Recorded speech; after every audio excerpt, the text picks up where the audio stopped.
అందరికీ వందనాలు. ఈరోజు నేను చెప్పబోయే పాఠం పేరు మనిషికి దేవుడు అర్థమయ్యాడా. మనిషికి దేవుడు అర్థమయ్యాడా.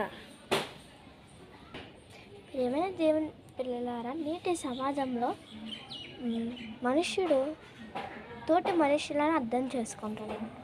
భర్త తన భార్యను అర్థం చేసుకుంటున్నాడు. ఒక టీచర్ తన స్టూడెంట్ని అర్థం చేసుకుంటుంది. అలాగే ఒక ప్రేయసి ఒక ప్రియుడిని అర్థం చేసుకుంటుంది.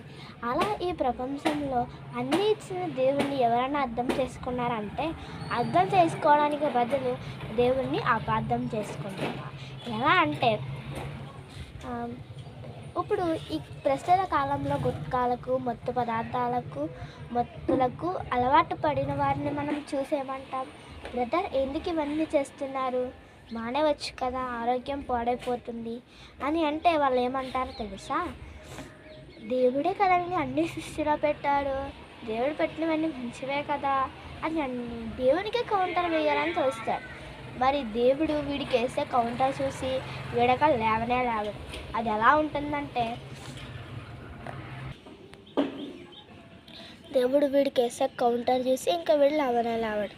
అది ఎలా ఉంటుందంటే, బాబు నాయనా నేను జీడిపప్పుని సృష్టిలోనే పెట్టాను, గన్నేరు పప్పుని సృష్టిలోనే పెట్టాను, మరి ఎందుకు నువ్వు జీడిపప్పుని తింటున్నావు, గన్నేరు పప్పుని ఎందుకు తినట్లేదు అంటే ఇంక వాడు ఏమైపోవాలి ఒకసారి చెప్పండి.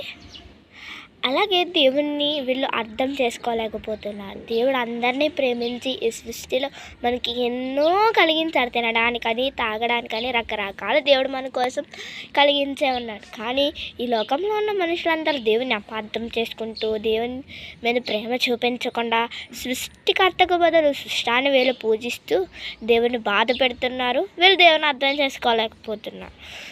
మన దేవుడిని మనం అర్థం చేసుకోవాలంటే ఏం చేయాలి అని ఆలోచించగలిగితే, కీర్తనలకు రాసిన పత్రిక 1 అధ్యాయము 1 నుంచి 2 వచనాలు. కీర్తనలకు రాసిన పత్రిక 1 అధ్యాయము 1 నుంచి 2 వచనాలు.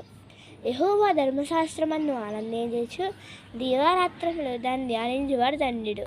అతడు నీటి కాలువల యోర నాటబడినదై ఆకు వాడక తన కాలు మందు పొలమిచ్చి చెట్టు వలె నందును, అతడు చేయనంతయు సఫలమగును. అంటే మనం దేవుని వాక్యాన్ని ఆనందించుచూ చదవాలి. చాలామంది బైబిల్ చదువుతూ ఉంటారు కానీ వాళ్ళకి అర్థం అవ్వట్లేదు అని అంటారు. మాకు బైబిల్ చదువుతుంటే నిద్ర వచ్చేస్తుందండి అని అంటారు. ఎందుకు నిద్ర వస్తుంది, మనం ఎందుకు అర్థం చేసుకోలేకపోతున్నాము అని అంటే, మన మైండ్లో ఉన్న చెత్త అంతా పట్టుకెళ్ళి బైబిల్ దగ్గర కూర్చొని చదువుతుంటే మనకు నిద్ర వస్తుంది.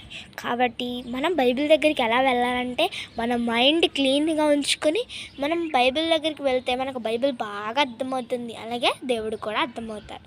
మీరు అందరూ దేవుని అర్థం చేసుకొని సృష్టానికి బదులు సృష్టికర్తను పూజించాలని కోరుకుంటూ ఈ నా మాటలు ముగిస్తున్నాను. అందరికీ వందనాలు.